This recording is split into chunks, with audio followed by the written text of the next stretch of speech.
أعوذ بالله من الشيطان الرجيم. Alhamdulillah wassalatu ala nabiyillah amma ba'du. Puji syukur kepada Allah. Malam ini kita jumpa lagi sebagaimana rutinitas biasa, pengajian rutin setiap malam Selasa. Malam Selasa ini kita akan lanjut dengan pembahasan minggu lalu, yaitu sunnah-sunnah harian. Sebenarnya ini momennya momen daripada 1 Zulhijjah ya, sudah masuk Zulhijjah, tapi berhubung untuk perkara Zulhijjah dan juga perkara kurban, mungkin ada daripada pemateri yang lain yang menyampaikan. Kita lanjutkan pembahasan tentang sunnah-sunnah harian. Termasuk sunnah hariannya salah satu adalah 1 Zulhijjah ini ada sunnah puasa Zulhijjah. Yang pertama sekali tanggal 1 sampai dengan tanggal 7. Kemudian dilanjut dengan 8. Kemudian ada juga yang 9. Ada yang puasa 1 sampai dengan 9. Atau yang tidak puasa 1 sampai 7. Ada yang ambil 8 dan 9. Ada juga yang puasanya tidak ambil 1 sampai dengan 8, ambil 9 saja. Ini 9 disebut dengan puasa Arafah, puasa sunnah Arafah. Besoknya 10 sudah masuk kepada 10 Zulhijjah atau Idul Kurban atau Idul Adha. Baik, kita lanjut malam ini. Kemarin kita sudah sampai tentang sunnah masuk kamar mandi, kemudian berpakaian ya. Kemudian keluar masuk rumah juga. Kemudian ini sunnah tentang perkara yang menurut kita sangat simpel, tapi pahalanya besar, yaitu yang pertama sekali tentang senyum dan salam. Jadi sunnah kita ada petunjuk Rasulullah dengan senyum dan salam. Ini boleh yang duduk merapat lebih sunnah juga.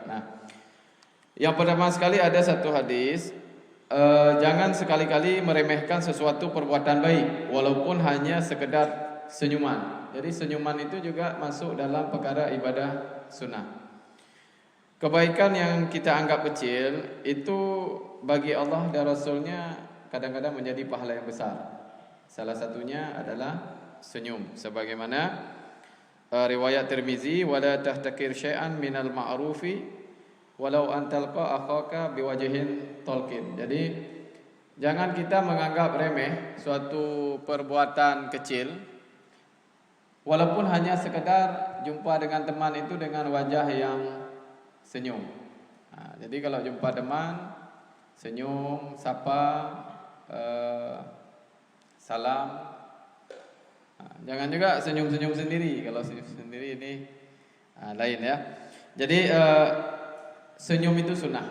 Dan dengan senyuman dan salam ini akan menambah kasih sayang. InsyaAllah pasti itu. Kemudian dari Abi Dzar juga ada hadis, senyum kita di hadapan saudara kita itu adalah bernilai sedekah. Ini hadis riwayat Tirmizi dan Ibnu Hibban. Jadi senyummu kepada saudaramu bernilai sedekah. Kemudian juga ada hadis dari Abu Abdullah bin Al-Haris bin Jaz'i radhiyallahu anhuma, aku tidak pernah melihat seseorang yang paling banyak senyumnya selain Rasulullah sallallahu alaihi wasallam. Jadi Rasulullah banyak senyum kalau jumpa dengan saudaranya. Ini hadis riwayat daripada Tirmizi. Kemudian dari Jarir bin Abdullah radhiyallahu an, dia berkata, sejak aku masuk Islam, Rasulullah sallallahu alaihi wasallam tidak pernah menolak aku duduk bersama beliau. Jadi Rasulullah itu sejak sahabat Rasulullah Jarir radhiyallahu an, dia masuk Islam, dia selalu ingin duduk di samping Rasulullah dan Rasulullah tidak pernah menolak dia.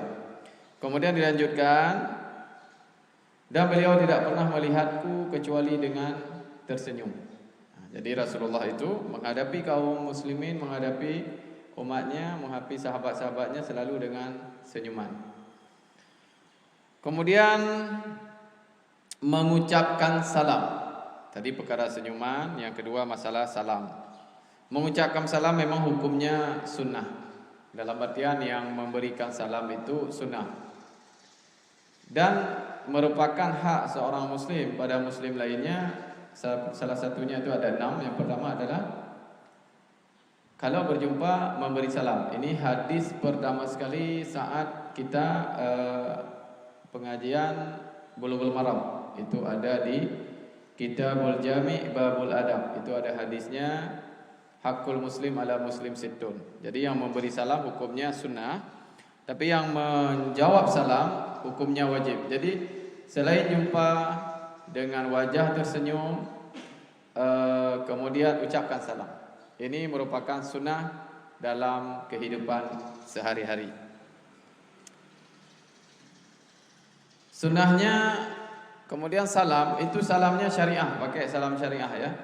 Maksudnya begini, Assalamualaikum warahmatullahi wabarakatuh. Itu yang paling panjang. Jawabannya Waalaikumsalam warahmatullahi wabarakatuh. Ada yang bertanya, ada mungkin sebagian yang bisa bahasa Arab, dia bertanya, Ustaz, kenapa Assalamualaikum? Sedangkan kita jumpa dengan saudara kita misalnya laki-laki, kenapa enggak Assalamualaikum warahmatullahi wabarakatuh? Ini sudah syar'i, sudah syariat. Jadi tidak boleh dirubah-rubah. Walaupun kita paham bahasa Arab, jumpa dengan laki-laki seharusnya misalnya pakai ka, jumpa dengan perempuan pakai ki. Ini tidak. Kita pakai salam syariah. Ini sudah syar'i salam seperti ini. Assalamualaikum. Tetap. Bagaimana menjawabnya? Menjawabnya wajib dan tidak boleh kurang daripada yang diberikan. Misalnya sahabat kita memberikan Assalamualaikum, kita jawabnya Waalaikumsalam. Itu minimal. Kalau dia Assalamualaikum warahmatullahi, kita juga Waalaikumsalam warahmatullahi. Harus imbang. Karena ada ayat fa idza hayyitum bi tahiyyatin fahayyu bi ahsana minha aw rudduha. Jadi kita kalau diberi salam harus dijawab dengan sejajar, setingkat, dengan lebihnya atau setingkat. Jadi lebih boleh, kurang tak boleh. Jadi kalau ada yang memberikan salam Assalamualaikum warahmatullahi wabarakatuh, jawabnya juga harus habis. Waalaikumsalam warahmatullahi wabarakatuh. Ada sambungannya lagi? Tak ada. Segitu yang paling syar'i sudah habis ya. Itu sunnah dalam memberi salam. Jadi kalau jumpa memberi salam. Bagaimana sunnahnya? Kalau ada yang berjalan sendiri, jumpa dengan grup, jumpa dengan orang ramai, yang sendiri memulai beri salam. Kemudian kalau orang ramai, cukup satu orang menjawab. Kalau jumpa satu ramai dengan ramai, grup dengan grup, itu salah satu memberi salam, salah satu menjawab, sudah cukup. Terus kalau ada yang berjalan, kemudian jumpa dengan orang yang duduk, yang berjalan yang memberi salam. Kita lagi jalan-jalan, ada orang duduk, yang berjalan kepada yang duduk. Itu etika dari memberi salam. Terus kalau sendiri-sendiri, yang duluan yang lebih baik. Mana yang duluan memberi salam, dia lebih baik. InsyaAllah ya. Kemudian ini ada satu hadis untuk sebuah penekanan salam ya. Hadis ini diriwayatkan oleh Muslim. Kamu tidak dapat memasuki surga kecuali bila kamu beriman. Imanmu belumlah lengkap sebelum kamu berkasih sayang satu sama lain. Maukah ku beritahu kepada kalian, kata Rasulullah, sesuatu yang jika kamu kerjakan akan menanamkan dan memperkuat kasih sayang di antara kalian semua, yaitu tebarkanlah salam. Jadi mengucapkan salam ini akan menumbuhkan kasih sayang. Tumbuhnya kasih sayang akan menyebabkan meningkatnya keimanan.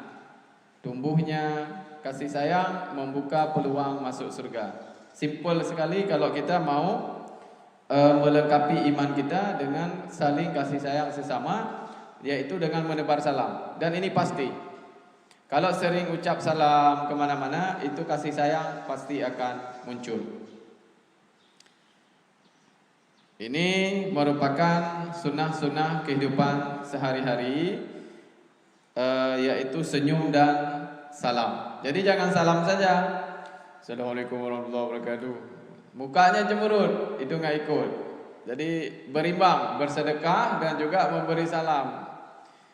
Salam, giginya rapat. Nah, ini sunnahnya tidak masuk.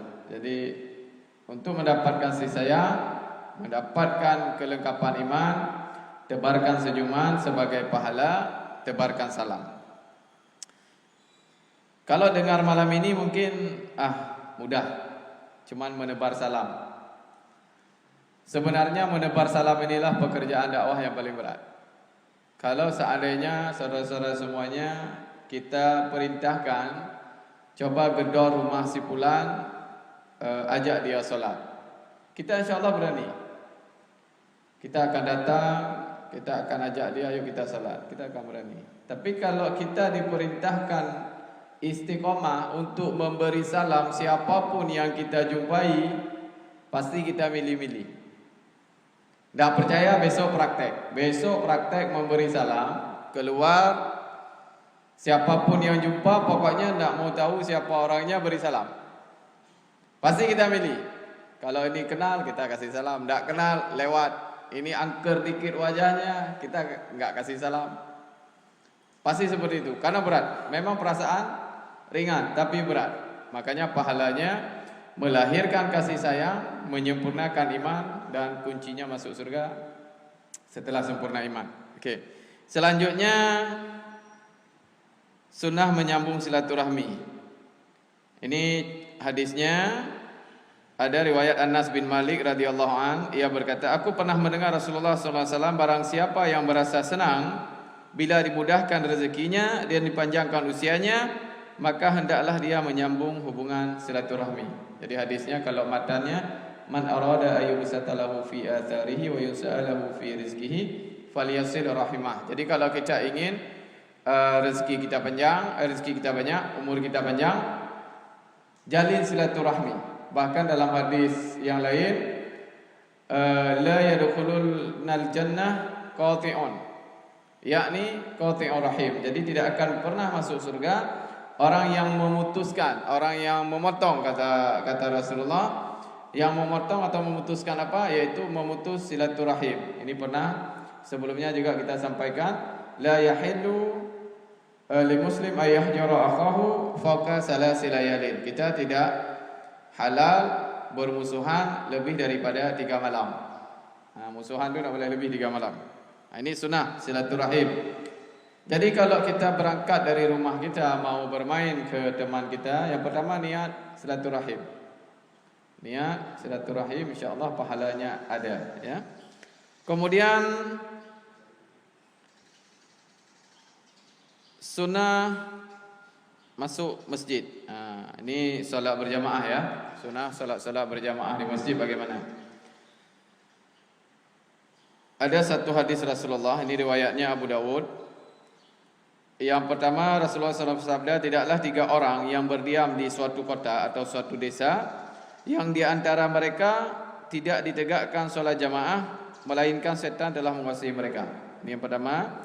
Kemudian melainkan setan telah menguasai mereka. Oleh karena itu engkau wajib berjamaah, sebab sesungguhnya segera itu hanya akan memangsa kambing yang sendirian. Jadi bagaimana sunnah berjamaah?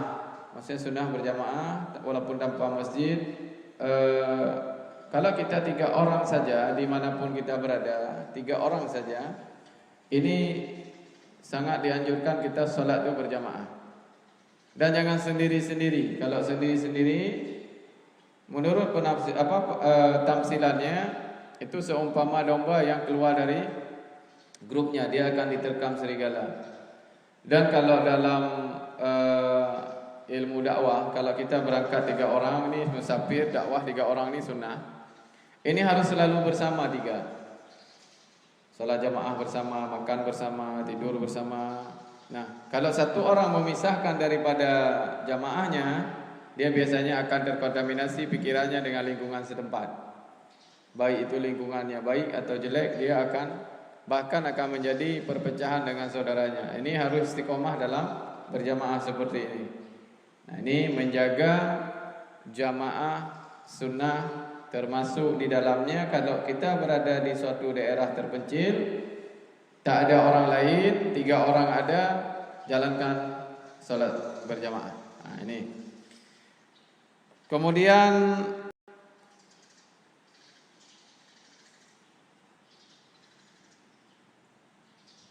wudu, sunnah wudu. Sunnah wudu ini ada satu hadis yang artinya begini. Kalau kita ingin supaya cahaya di kita itu ada selalu cahaya di akhirat nanti, maka wudu kita jaga.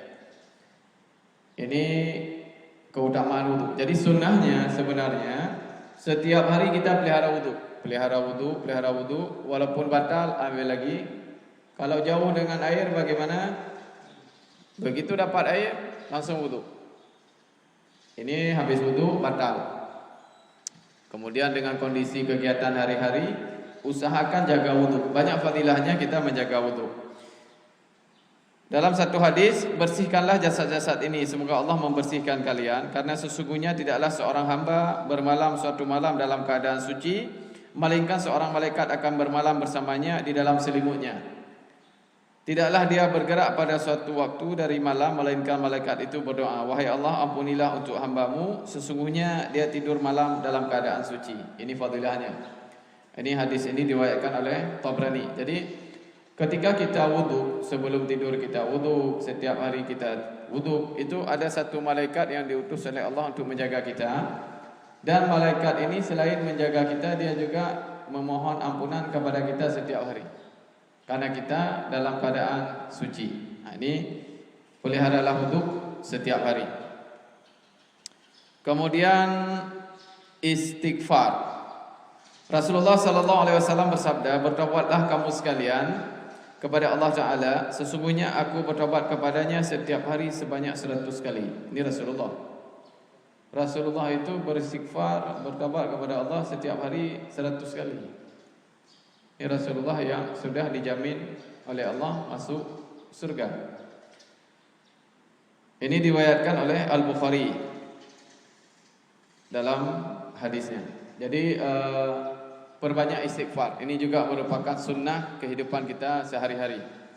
Rasulullah saja yang sudah dijamin masuk surga, istighfarnya 100 kali sehari.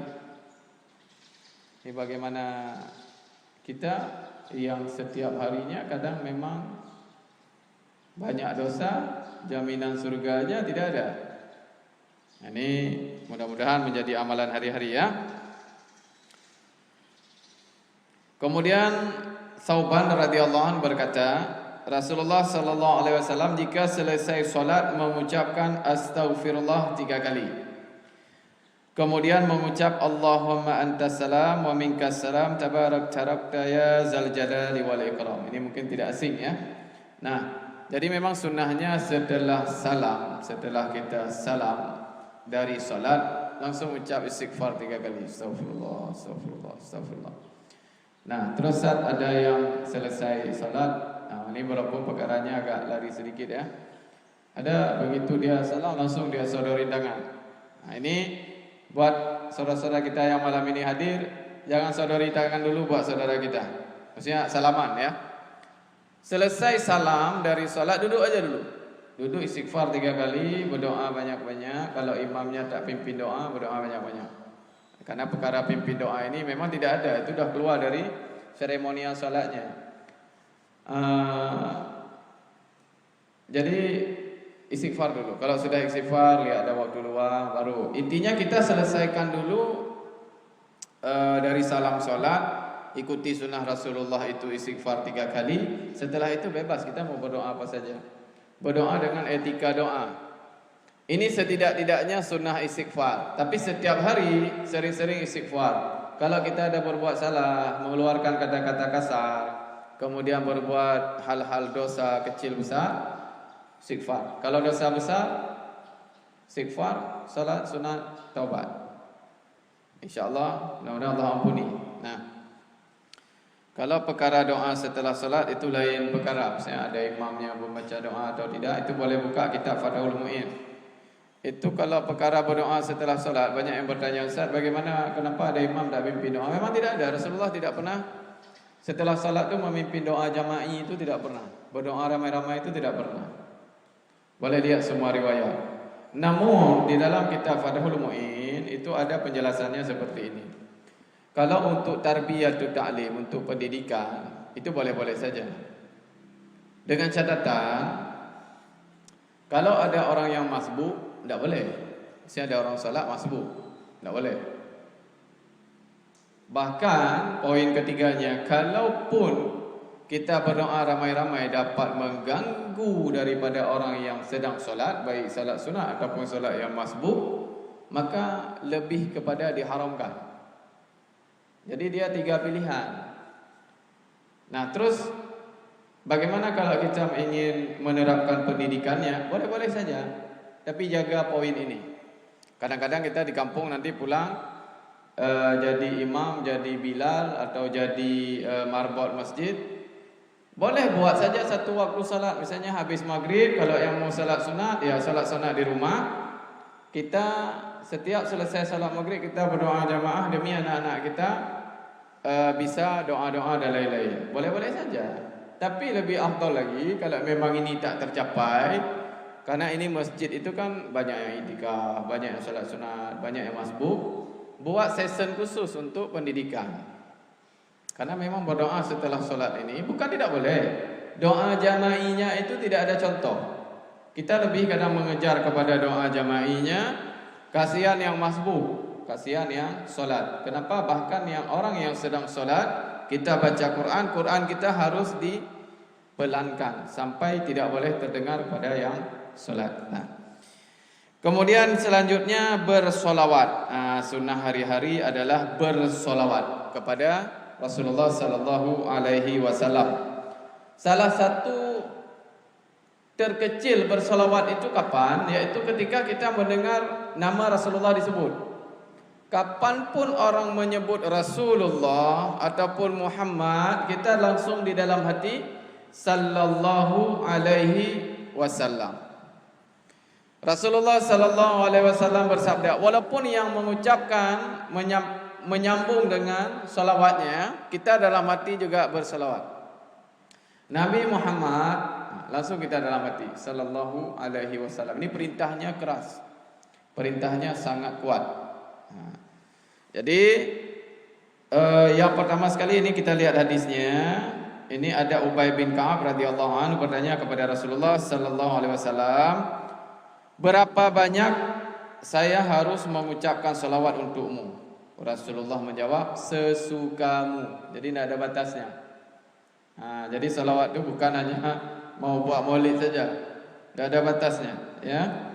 Kemudian pada akhirnya Ubay berkata, wahai Rasulullah, saya akan menjadikan seluruh waktuku untuk berselawat kepadamu. Kemudian dilanjutkan oleh Rasulullah, karena itu seluruh dosa-dosamu akan diampuni dan semua kesedihanmu akan dihilangkan, yakni tercukupi semua kebutuhan dan diberi jalan keluar atas segala masalah. Jadi banyak faedah daripada salawat. Istighfar juga punya manfaat sendiri selain kita manfaat untuk diri sendiri, dan juga salawat. Jadi kalau kita sering bersalawat, semua dosa kita diampuni, kemudian semua rezeki dimudahkan, dan juga Allah akan berikan segala solusi buat permasalahan. Jadi banyak-banyak aja selawat, insyaAllah. Terus selawat yang dibaca apa? Selawat ada 2. Ada selawat yang pendek, ada selawat Ibrahim namanya. Jadi boleh dipanjangkan itu. Allahumma salli ala Muhammad wa ala ali Muhammad, atau disambung dengan wa barik ala Muhammad wa barik ala Muhammad kama barakta ala Ibrahim wa ala ali Ibrahim fil alamin innaka Hamidum Majid. Kemudian Ustaz mau pakai Sayyidina atau enggak? Itu tergantung ilmu masing-masing. Kalau saya enggak pakai. Saya salawat biasa enggak pakai, salawat di dalam salat enggak pakai, salawat di dalam khutbah juga enggak pakai Sayyidina. Saya biasa pakai Allahumma shalli ala Muhammad. Terus yang pakai Sayyidina, ya silakan dengan ilmunya, ada pendapatnya, dan silakan ya. Tapi saya enggak pakai. Karena saya memegang kepada hadis Rasulullah, la yusayyiduni, itu yang tidak boleh. Pak Rasulullah melarang kita untuk mensayyid-sayyidkannya Rasulullah. Meskipun ada hujah-hujah yang lain, kita memuliakan Rasulullah dan lain-lain, tapi saya mengambil tidak menggunakan sayyidina. Itu perkara-perkara yang sering kita bertegang berat leher ya. Perkara Sayyidina, perkara daripada kunut, perkara 8:20. Ini hentikan, ini sudah cukup. Yang perlu kita perkarakan di dalam dakwah ini, orang yang tak salat subuh, orang yang tak berselawat, orang yang tak masuk masjid, orang yang tak jamaah, ini yang perlu kita permasalahkan. Orang yang ikut enggak tarawih, ini yang perlu kita amal ma'ruf nahi munkar. Begitu dia sudah sampai di masjid, sudah dia salat, baru kita berikan ilmu-ilmu yang terbaik. Ini insya-Allah tidak akan terjadi lagi tegangnya orang-orang leher kita. Perkara-perkara yang sudah pernah ada di masa dulu, ulama sudah membahas perkara-perkara ini. Nah, baik, ini beberapa daripada sunnah hari-hari yang perlu kita jalankan. Ini kemudian saya lihat di sini juga banyak yang sudah dewasa, karena tidak ada anak-anak. Ada satu materi yang saya lompat sebenarnya, sunnah hubungan suami istri. Nah, ini yang lajang jadi ilmu, yang sudah menikah jadi tambahan pencerahan. Yang pertama, ada yang mengatakan asal sudah malam Jumat, ini sudah kita statusnya sunnah Rasul. Ini mungkin sudah sering ya. Ini kalau kita meyakini seperti itu, ini salah kaprah. Padahal memang Rasulullah ada 3 malam yang sunnahnya, malam Senin, malam Kamis, dan malam Jumat untuk berhubungan suami istri ataupun jima. Terus malam lain bagus juga, mau 7 malam pun tidak apa-apa, tidak masalah, tidak ada larangan. Bahkan terus yang terbaik kapan pingin, itu yang terbaik. Begitu pingin, ini yang sudah menikah ya, jangan yang belum. Begitu pingin, saat itu yang terbaik. Sebelumnya bagaimana? Bagusnya wudu dulu. Berdoa jangan lupa. Ada yang tidak bisa doa sebelum berhubungan suami istri? Kalau yang lajang wajib hafal. Kenapa? Jangan sampai setan ikut campur. Karena setan bisa ikut campur di situ kalau kita tidak baca doa. Kenapa? Ketika anak Adam dalam keadaan tidak berpakaian, itu malaikat menjauh. Nah, dengan doalah kita terproteksi. Nah, kemudian sunnahnya yang pertama sekali tidak telanjang bulat, tapi di dalam selimut tertutup. Terus kalau lepas saja begitu ya boleh-boleh saja, dan tidak dilarang, tapi sunnahnya tertutup. Kemudian yang kedua, setelah baca doa, kemudian dilarang melihat ke dalam farji ya, itu tanpa hajat. Itu tidak boleh, dilarang. Kecuali dengan hajat, ada sakit, mau ngecek, periksa, itu boleh. Tapi ngelihat ke dalam tanpa hajat itu dilarang oleh Rasulullah. Kemudian ini yang mudah-mudahan jangan bayangin ya, itu dosa. Nah, tapi kalau di SMU itu kita bernikah mulainya kelas 2 SMU itu sudah mulai. Nah, kemudian sunnahnya bersenda gurau,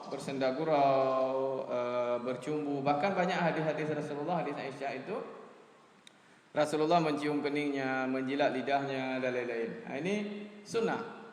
Jangan seperti hewan, kata Rasulullah. Jangan kita mendatangi istri kita seperti hewan. Kemudian setelah satu ronde pertama bagaimana? Mau lagi? Nah, sunnahnya dibersihkan dengan bagus. 2 khitan ini kita bersihkan. Sunnahnya wudu. Wudu dulu, baru kalau nak ronde kedua silakan. Terus apakah setiap selesai jima kita harus mandi besar? Tidak seperti itu. Terus ada lagi ini, habis kita jima kita sudah junub, katanya tidak boleh keluar rumah. Semua batu kayu katanya melaknat. Tidak ada riwayat yang rajih tentang ini. Tidak ada riwayat yang jelas tentang ini, tidak ada. Bahkan yang ada satu riwayat, ketika itu Rasulullah sedang berjalan, dia panggil Abu Hurairah, temani saya jalan. Lagi enak jalan, ngobrol. Tiba-tiba Rasulullah lihat Abu Hurairah yang ada. Jalan lagi Rasulullah. Kemudian Abu Hurairah datang dengan rambutnya sudah basah. Tanya sama Rasulullah, dari mana kamu tadi Abu Hurairah? Kamu hilang. Begini Rasulullah, tadi saya belum mandi junub. Jadi saya tadi pulang ingat lagi jalan dengan antum, saya ingat mandi junub dulu balik. Ini saya sudah selesai junub, ya jalan lagi. Apa kata Rasulullah? Tidak masalah, orang Islam itu tidak najis. Intinya sebelum sholat kita sudah mandi. Itu kuncinya. Kalau kita junubnya malam, ya berarti mau salat tahajud, mandi dulu. Terus kalau kita junubnya setelah subuh, kan ada waktu duha, ada waktu zuhur. Nah, sebelum salat duha mandi dulu. Terus setelah subuh saya junub, kemudian saya ke belakang rumah bersih-bersihin tanah, bersihin kebun, atau latihan. Baru zuhur saya mandi, boleh, tidak masalah. Jangan khawatir dengan seperti itu. Yang penting sebelum salat sudah mandi, ya. Namun lebih baik makin cepat kita suci makin bagus. Kadang kita kan pingin baca Quran satu ayat, pingin berzikir satu ayat. Dalam artian berfikir dengan junub akan dilaknat kalau kita keluar, ini salah. Nah, ini beberapa etika ketika kita berhubungan suami istri. Nah, jangan lupa doa yang paling penting. Apa doanya? Bismillah ya Allah majanibna wa janibish syaitana mimma razaqtana. Ya. Oke, ini beberapa sunnah hari-hari yang sudah kita bahas. Mungkin pertemuan ke depan kita nanti akan ganti materi. Ini sudah cukup kecuali yang ada bertanya, ya. Oke, ini sudah ada di meja seperti biasa. Pertanyaan di atas kertas, ya. Oke, ini yang pertama sekali. Assalamualaikum warahmatullahi wabarakatuh. Ustaz, waalaikumsalam warahmatullahi wabarakatuh. Ini ada menanyakan apa hukumnya senyum terpaksa atau senyum sinis. Ini kan senyum sinis itu kalau bahasa kita senyum harimau, ya. Senyum tapi dia nikam, gitu, ya. Senyum jutek, ya, senyum gitu kan. Nah, jadi yang kita nilai itu bukan si tukang senyum. Ini yang pertama sekali. Kita kalau senyumnya ya jangan sinis. Ini yang pertama, itu namanya senyum. Yang kedua, kalau ada orang yang senyum sinis kepada kita, bagaimana? Pokoknya tugas kita balas senyum. Nah, hukum yang senyum sinis memang tidak ada satu dalil misalnya orang senyum sinis hukumnya apa gitu, ya. Tapi ada Rasulullah mengatakan begini, tidak akan masuk surga orang yang perkataannya, sikapnya, tubuhnya itu menyakiti saudaranya. Kan ada bahasa tubuh, ada bahasa sikap, ada bahasa lisan. Jadi kalau kita menyakiti saudara kita dengan lisan, kita sering apa istilahnya tembak samping, ya. Maksudnya kalau ngomong nyelekit tapi dia bawa nyerang teman dia. Nah, ini apa istilahnya kalau bahasa Indonesia? Kalau bahasa Aceh namanya poh samping. Ini kan menyakiti saudaranya, mau dibalas nggak bisa. Bahasa tubuh juga, dengan bahasa tubuh yang bahunya naik, gitu kan, membuat hati saudaranya sakit. Atau dengan senyuman, ini sangat dilarang. Tidak dapat surga orang seperti ini. La yadkhulul jannah, tidak akan masuk surga. Yang mana orang yang lisannya, perbuatannya menyakiti tetangganya atau saudaranya. Nah, kalau hukumnya bagaimana? Ya hukumnya seperti itu. Kemudian yang kedua, puasa Arafah dapat mengampuni dosa 1 tahun yang belum dan 1 tahun yang akan datang. Apakah dosa yang diampuni Allah ini dosa semuanya, Ustaz? Nah, perkara pengampunan dosa kalau kita lihat dari semua riwayat kecuali hadis-hadis dhaif, ya. Kalau hadis-hadis yang memang sahih, insyaallah semua dosa diampuni. Walaupun ada pendapat kecuali dosa-dosa besar harus taubat khusus. Ya, saat kita melakukan puasa ini taubatlah khusus. Dosa besar ini memang butuh taubat khusus, ya. Nah, demikian. Kalau perkara pengampunan dosa, kalau dapat ada hadis yang pengampunannya berlebihan sekali, yaitu tak masuk akal. Ada pahalanya sampai misalnya 10.000 sekian. Ada puasa apa? Itu yang ada hadis maudhu'nya. Sering puasa Asyura itu ada. Kemudian Ustaz, apa istighfar setelah salat pakai alladzi la ilaha illa ini, ya. La yul qayyum wa atubu ilaihi, atau cuma astaghfirullah saja ya. Ini boleh dua-duanya. Astaghfirullah, astaghfirullah, astaghfirullah. Tapi kalau yang namanya istighfar, ini zikir. Kalau istighfar itu astaghfirullah, astaghfirullah, astaghfirullah. Kalau dalam hadis, ini paling singkat ya. Kalau dalam hadis ada yang lebih lagi, astaghfirullah wa atubu ilaihi. Astaghfirullahaladzim. Boleh juga, tapi tidak ada riwayatnya. Yang ada astaghfirullah wa atubu ilaihi. Astaghfirullah wa atubu ilaihi. Astaghfirullahaladzim. Astaghfirullahaladzim. Intinya yang ada kalimat istighfar. Astaghfirullah itu istighfar namanya. Tapi kalau ini kan ada alladzi la ilaha illa huwal hayyul qayyum, itu sambungannya. Kita menyambung istighfar kita dengan menisbatkan istighfar kita kepada Allah yang maha hidup, yang maha melihat, maha mendengar dan lain-lain ya. Ini sambungan istighfarnya. Boleh, bagus. Bahkan dalam zikir pagi petang ada ini. Setelah subuh, setelah salat juga ini ya. Kemudian Pak Ustaz, dalam bacaan salawat saya pernah mendengar bahwa salawat nariyah ada arti memusyrikan Allah SWT. Benar. Salawat nariyah ini ya. Nanti boleh lihat. Saya tidak pakai ini, tidak ada riwayatnya. Itu jangan dilanjutkan. Tapi ini kalau kita sampaikan kepada yang sudah menjalankan, protes dia. Nanti kalau protes jumpa saya khusus ya, nariyah ini ya. Kemudian ada lagi kalau buka di Majmu' Syarif ada lagi akasah misalnya ya. Kemudian apa lagi? Saya pernah ngamalin itu dulu sebelum saya dapat ilmunya, tapi rasa-rasanya kok aneh gitu. Maksudnya masa berzikir itu sampai selama itu, sebanyak itu.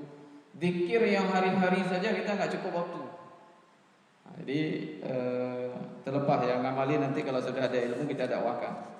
Kemudian Ustaz, saya mau nanya, ada hadis la yashrabanna ahadukum qa'iman, janganlah minum sambil berdiri. Konteksnya kalau kita makan permen termasuk larangan untuk berdiri atau tidak? Ini pertanyaan yang paling sering ya. Sebenarnya harus duduk. Semua harus duduk. Minum duduk, makan permen duduk. Ini etika kita sebagai seorang muslim. Makan permen duduk. Kalau permen kita jalan-jalan bagaimana? Memang ini satu apa namanya? Kalau kita pernah baca mungkin artikel tahun-tahun 80-an, ada beberapa musyawarah orang kafir itu bagaimana menciptakan orang Islam jauh daripada sunnah Rasulullah. Diciptakan sendok, garpu, kemudian antiseptik dan lain-lain, odol, sikat gigi. Itu sebenarnya peperangan sunnah sebenarnya. Kita nggak sadar. Akhirnya kita nggak kenal lagi siwak, nggak kenal, cuci tangan nggak kenal, tangan kanan nggak kenal, tangan kiri nggak kenal. Kenapa? Kalau orang sudah pakai sendok, garpu, apalagi garpu dengan pisau makan bistik, mesti dia garpu sebelah kiri. Sebelah kiri dia tusuk, dia potong, makan sebelah kiri. Kemudian ada lagi budaya standing party. Dulu kan masa-masa itu pesta berdiri, makan minum berdiri. Akhirnya yang banyak protes ulama-ulama kita, salah satunya misalnya Hamka, Musalim, itu. Nah, intinya makan, minum, duduk. Terus sambil makan permen bagaimana? Punya cepat-cepat telan ya. Kalau cepat kena permen merek hek ya sudahlah. Tapi memang ada satu riwayat, tapi dengan kondisi emergensi sekali. Pernah juga sahabat itu minum berdiri tapi tidak ditegur oleh Rasulullah. Tapi kondisinya urgent sekali. Itu lihat riwayat hadisnya tentang makan minum ada ya. Intinya sementara seperti itu. Mampu duduk, duduk.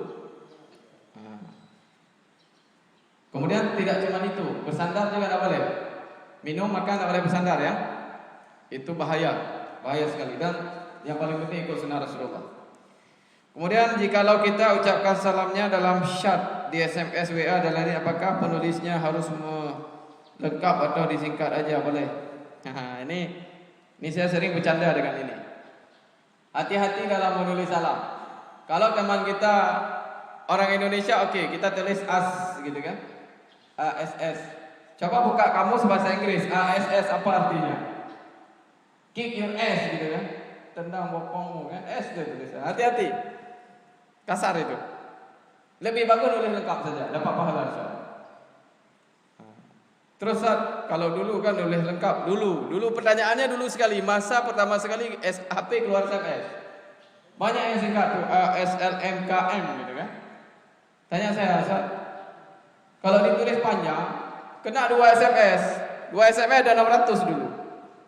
Jadi dia singkat, tulisnya pun singkat-singkat itu masa itu. Mahal SMS-nya. Saya jawabnya satu, tulis saja yang panjang dapat pahalanya. Disingkat salah artinya. Beda.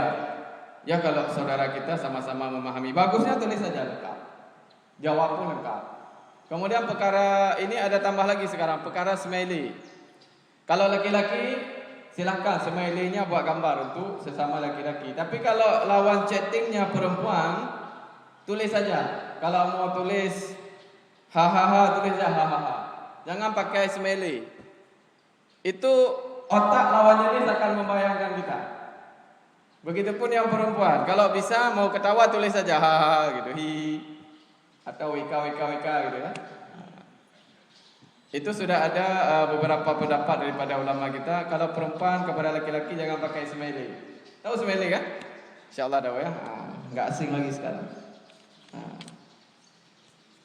Kemudian apakah setelah jima belum mandi junub terus masuk masjid, bagaimana hukumnya? Ya, yang tidak boleh berdiam di masjid.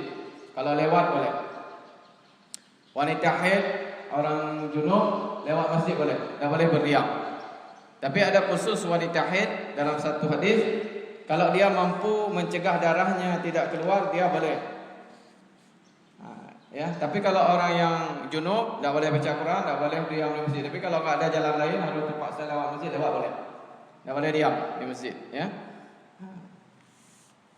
Kemudian yang terakhir, apa hukumnya menghisap kemaluan pasangan? Ya, ini kalau dalam pendapat Imam Asy-Syafi'i haram. Kalau bahasa seksolognya ada oral, ada konilungus namanya ya. Ini kita terkontaminasi dengan istilah-istilah ini. Datang seksolog mau variasi begini. Saya kau tahu, sering baca juga.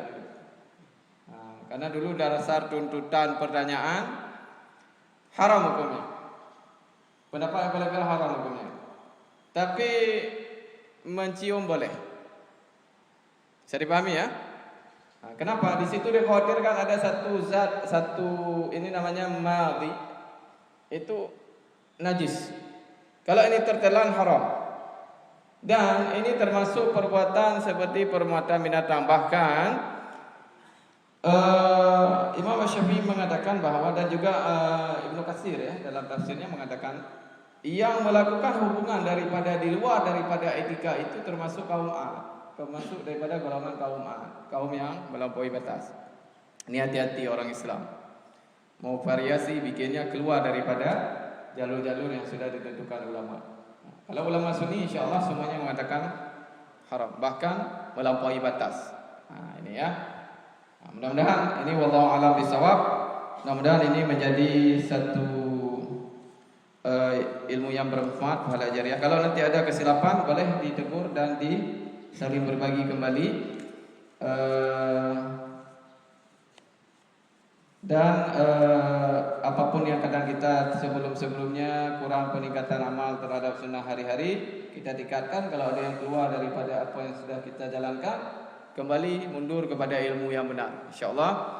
Hadanallahu wa iyyakum ajmain. Subhanakallahumma rabbana wa bihamdika asyhadu an la ilaha illa anta astaghfiruka wa atubu ilaik. Assalamualaikum warahmatullahi wabarakatuh.